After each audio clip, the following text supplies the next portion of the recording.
গাজা যুদ্ধে একের পর এক ব্যর্থতা সঙ্গী হয়েছে ইসরায়েলি প্রধানমন্ত্রী বেনিয়ামিন নেতানিয়াহুর। তারপরও গো ধরে বসে রয়েছেন তিনি। ফিলিস্তিনের স্বাধীনতাকামী যোদ্ধাদের সঙ্গে কোনো যুদ্ধবিরতি প্রস্তাবে রাজি না হওয়ায় গাজা যুদ্ধ বা জিম্মি সংকটের সমাধান ঘটছে না। এবার খোদ ইসরায়েলের ভেতরেই এ নিয়ে অসন্তোষ মারাত্মক আকার ধারণ করেছে। গাজা যুদ্ধ শুরু হওয়ার আগে থেকেই দেশের ভেতর চাপে ছিলেন নেতানিয়াহু, কিন্তু গাজা যুদ্ধ শুরুর পর ইসরায়েলি জনগণের নজর কিছুদিনের জন্য সরিয়ে নিতে পেরেছিলেন তিনি। তবে সময় যত গড়িয়েছে ইসরায়েলিরা বুঝতে পেরেছে নেতানিয়াহু তাদের সঙ্গে হঠকারিতা করছেন। তাই গেল ৭ অক্টোবর ফিলিস্তিনি যোদ্ধাদের হামলা ঠেকাতে ব্যর্থ হওয়ার দায় নেতানিয়াহুর উপর চাপিয়েছে ইসরায়েলিরা।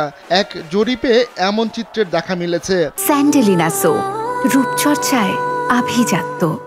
টাইমস অফ ইন্ডিয়া এক প্রতিবেদনে জানিয়েছে ৭২% ইসরায়েলি মনে করে ৭ অক্টোবরের ব্যর্থতার জন্য প্রধানমন্ত্রী নেতানিয়াহুকে পদত্যাগ করতে হবে। এর মধ্যে ৪৪% মনে করে নেতানিয়াহুর অবিলম্বে পদত্যাগ করা দরকার, আর ২৮% মনে করে যুদ্ধ শেষ হলে তার পদত্যাগ করা উচিত।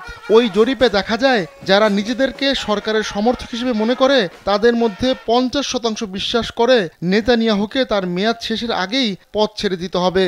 ৪২% সমর্থক বলছে তার মেয়াদের শেষ পর্যন্ত দেখা উচিত।